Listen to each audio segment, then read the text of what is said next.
The Torah was composed to be read in two ways, linearly and according to its literary structure. For millennia, exegesis is focused solely on the linear reading.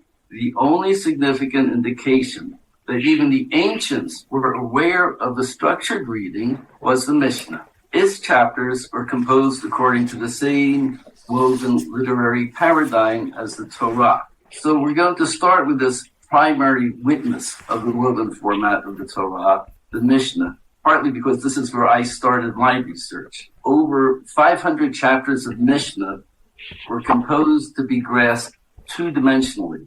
This unusual literary form can be displayed as tables or weaves, and I can point out the distinction during the discussion. For now, we'll have a glimpse at the two-dimensional layout of a few chapters of Mishnah. The key to the literary structure of the chapters of Mishnah is they're divided on two levels. This slide shows the full text of the third chapter of Brachot. It has two major divisions, the rows, and three minor divisions in each row.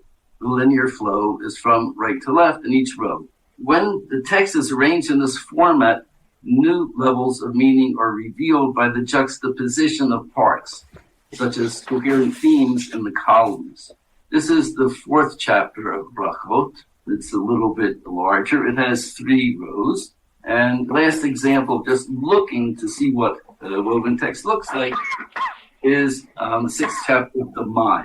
This specific chapter I chose because this is a 5x3 chapter, and this is the maximum dimensions of a chapter of Mishnah, 5 rows and 3 columns. And it was found that the nonlinear columns had sensed a common theme. So to fully understand the plan of a chapter, it has to be read warp, that is the columns, and weft, the rows. You can find the full text of the woven Mishnah on Academic Review, as well as the text of the woven Torah. So after completing this project on the Mishnah, I turned to the Torah to see whether it had internal signs of organization as well. It turned out to have 86 literary units organized precisely like the chapters of Mishnah. The first example here is the Tower of Babel. It has two rows. The first one from the human perspective, and the second one from the divine. This is the same format we saw in the third chapter of Mishnah Brachot. In each row, there are three segments parallel in content to the other row. In column Aleph, it's the single language, Safah Achat. In Gimel, it's diversity. And in Bet, it's dialogue. The columns are arranged according to the principle of visual logic or rhetoric. This is important. We'll speak about this later, and I want to make this point because this is very important in understanding the layout of the Torah and the Mishnah. The order that you see on the screen is thesis, synthesis, antithesis. That is the synthesis, the middle is in the middle, as opposed to oral logic, which we would say thesis, antithesis, synthesis. We'll see more examples of this form of arrangement as we go.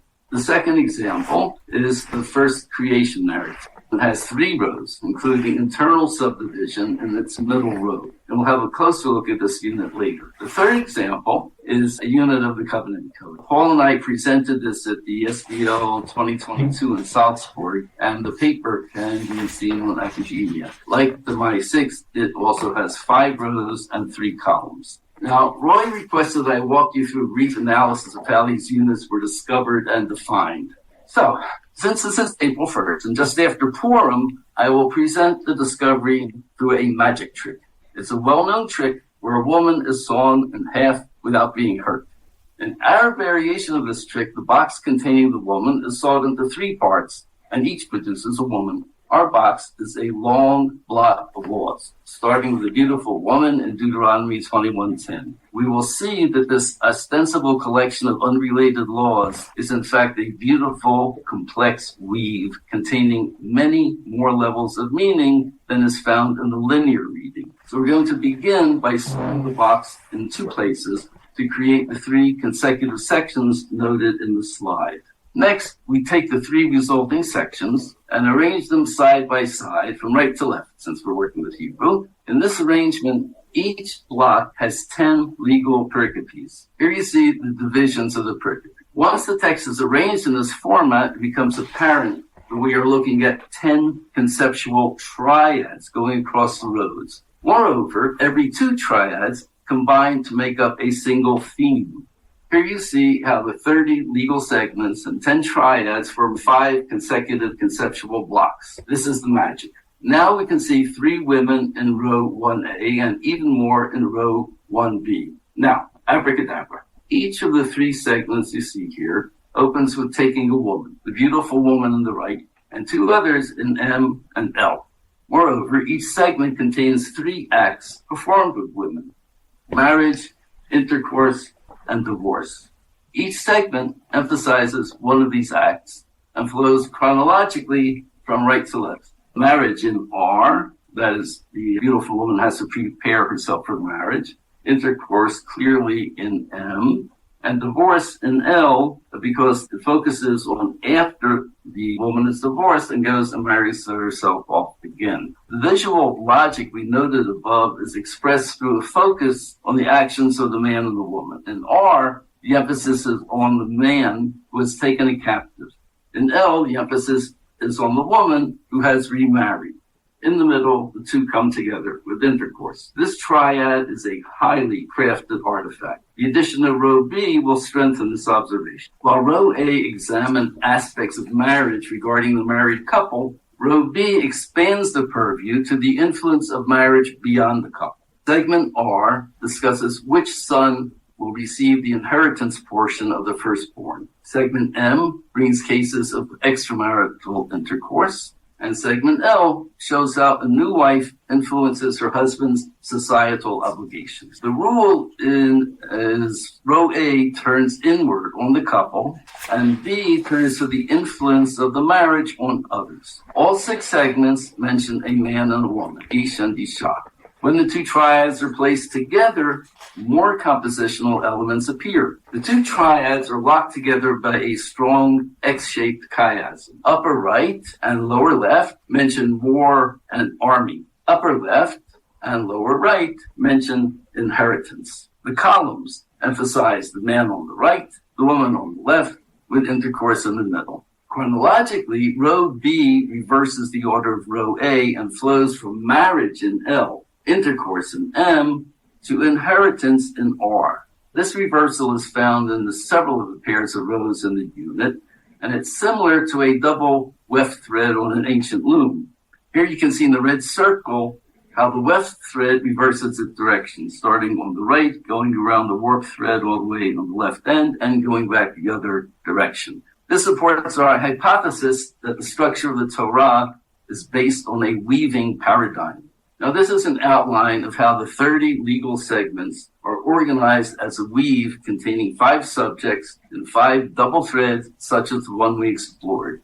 This is one of 13 units in Deuteronomy. Once they are all defined, it is possible to define the structure of the whole book.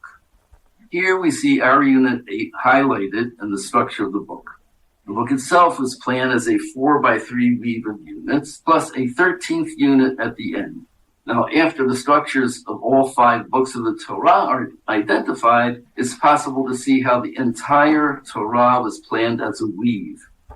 The entire Torah was constructed as a weave, with Genesis, Leviticus, and Deuteronomy based entirely on unit triads, with a single unattached unit in each book. The triads are ordered according to a single principle that stretches across all 3 books. This hidden 3-part principle forms the warp threads of the Torah.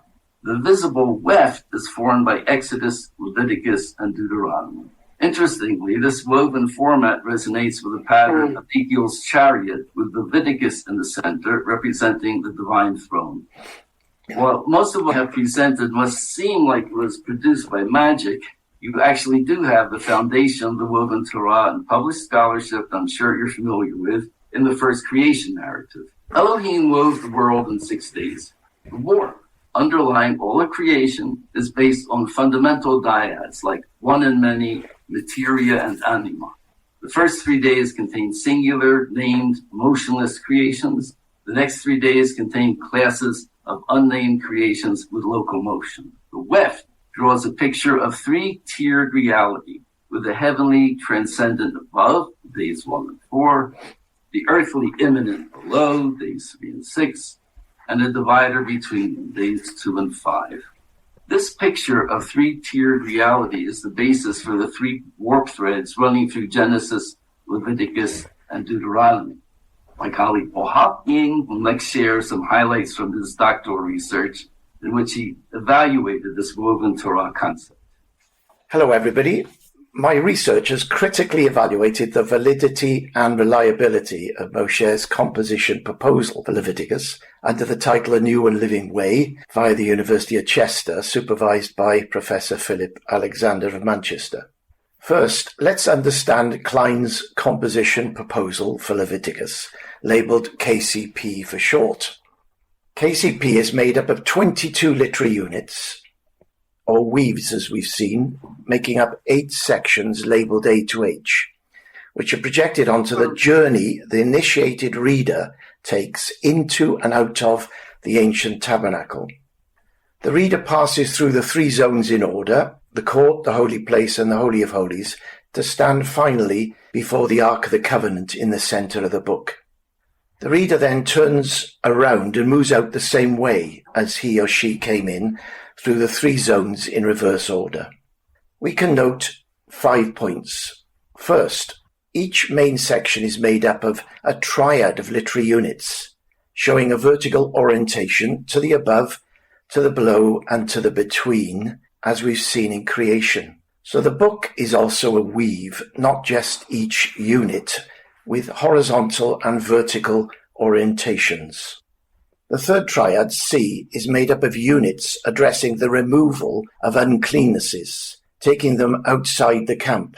KCP suggests that this represents the veil separating the holy place and the Holy of Holies, and if it's drawn aside or removed, as in this simplified version of the weave, then the composition is perfectly symmetrical either side of the center as 3 literary rings. The central section is just a single unit, Unit 13, like a hinge unit in the book, and a turning point in the journey. KCP argues that this unit represents the Ark of the Covenant in the Holy of Holies, suggested by the opening words, "Be holy because I am holy," and also by the frequent references to the Decalogue and the 16 uses of the self-revelation formula, "I am the Lord your God." The units in the outward half of the book show a reverse in orientation. So, for example, Unit 14 is below-oriented and Unit 16 is above-oriented, creating an inverted parallelism across the book, as if confirming the reversal of the reader's journey at the midpoint. The units are all shown in their upward orientation here for presentational purpose. And lastly, the inward journey is individually focused and frequently uses the root karav concerning nearness, but the outward journey is community focused and frequently uses the root kadash concerning holiness. The research approached the evaluation of KCP from a series of perspectives, but a few highlights. Firstly, it critically reviewed the composition proposals of 13 different scholars from Jacob Milgram's work in 1990 and those following, including Mary Douglas, Israel Knoll, and Christoph Niehan. This gave a rich awareness of the composition issues. Secondly, I also created a theoretical model for the rhetorical symmetry seen in the Torah and in KCP. More on this in a moment. In particular, the importance of the archetype called alternation, or direct parallelism, was highlighted, arguing it's under-recognized in the biblical studies of prose. Fourthly, 3 passages in the Torah were identified that have previously been published as 2-dimensional compositions on the basis of their literary devices. As we've seen, the 3x2 table of the 6 days of creation, but also the 3x3 table of the plagues or signs, and less well-known Luciani's publication of the pleasing offerings as a 3x3 table. So other biblical scholars have recognized this literary form, but for some reason it's not been applied more widely in biblical studies. Fifthly, aiming for a more empirical approach to rhetorical criticism, I collated 9 multidisciplinary methods that can be used to test the validity of any composition proposal and I applied all of these tests to KCP and triangulated the data in the final evaluation. I'll just mention 2 tests here. A, the Mishnah literary analogy, where I analysed the way 4 different chapters appear structured as tables or weaves on the basis of their repeating literary devices. And B, repetitions being used as indicators of a composition's architecture, and 2 examples in a moment. So I'll finish with a few points on rhetorical symmetry theoretically, and then 2 examples of repetition indicating architecture. Firstly, in biblical studies, rhetorical symmetry is usually called parallelism, but as Kugel argues, that term has often been misunderstood. So I follow others in focusing on the term correspondence as the key principle in this context, and on the archetype sometimes called alternation. Now, as we know, when an ancient writer wrote a text or a reader read it on any kind of medium, it presented as a unidimensional text thread. They did not have the means we have today of distinguishing pericopes with headings and numbers and fonts and colours, not even full stops and capital letters. Instead, they used repeating literary devices in the text line to create correspondence between one pericope and a related one, here coded as AX, AY, and AZ. The repetition of the correspondent or opening literary device, labelled A, made it clear to the reader that the writer was expecting him or her to bring together the X, Y, and Z pericope content and to consider them together. The literary correspondents are primary in dividing the text and may be lexical, grammatical, or rhetorical. The big theoretical point here about rhetorical symmetry, actually the explanation of the magic, is the recognition of the second principle, not just correspondence, but now recurrence, when a second correspondent is nested within the first set of correspondence. To distinguish 2 correspondents here, I've coded them with numbers and letters, so 1A, 2A, 3A, then 1B, 2B, 3C. The writer is indicating to the reader the correspondence, with a C, between the numbered and lettered correspondence, with a T, as we've seen in Deuteronomy and Creation. This coding within the text line, the repetition of literary devices, seems to be the way this ancient writer indicated the woven composition. The repetitions are not disjuncture nor redundancy, but literary indicators to guide the reader. As we've seen in the woven Torah and Mishnah, tables can be used to represent this 2-dimensional parallelism. Like this table for the 6 days of creation, the coded pericopes can be arranged in cells 1A, 2A, 3A, and so on. And it's read in this 2-dimensional format in the same order as when read in the unidimensional linear format, but now it can also be conceived by the initiated reader as a tabulated text, or better, as a weave, with meaning in 2 directions. So, very simplistically, here one can represent the key types of rhetorical symmetry in this way. Firstly, inclusio, a type of correspondence or parallelism spotted all too frequently by literary scholars. But next, alternation. We should always ask, is there an AB-AB pattern here rather than an inclusio? Finally, recurrence, 2-dimensional alternation, arranged in a linear form in the received text, but to be conceived as a compositional weave. Now, because of time, I'll give you just 2 examples of the way repetitions have been used in Leviticus to indicate architecture, and the way this test or method was used to evaluate the validity and reliability of KCP. First, this slide shows the units in the Leviticus weave in yellow, which tell us where the Lord spoke from, his location, when he spoke to Moses. Usually we're told the Lord spoke on Mount Sinai, but on that first occasion, we're told he speaks from the tent of meeting, which of course was pitched at Mount Sinai. This location device opens unit 1 in KCP and closes unit 3, and opens unit 20 and closes unit 22, also closing unit 21. So it's as if the Sinai literary device is being used by the author to mark out the corners of the book weave, or the outer ring of units. Then, secondly, there are 5 contexts in Leviticus where the term or idea of 7 and 8 days occurs, highlighted here in green. They happen to be in units 4 and 6 in the inward-oriented holy place units, and units 17 to 19 in the outward-oriented holy place units, so the middle literary ring. Certainly, to me, these 2 examples, for a start, validate the coherence of Klein's composition proposal. So I finish with the words of James Muhlenberg's presidential address at the SBL in 1968, words which in this context now seem to be quite prophetic. He said, "The literary critic needs to delineate the warp and woof out of which the literary fabric is woven, and to note the various rhetorical devices that are employed for marking, on the one hand, the sequence and movement of the pericope, and on the other, the shifts or breaks in the development of the writer's thought." We'll finish the presentation here and look forward to the discussion.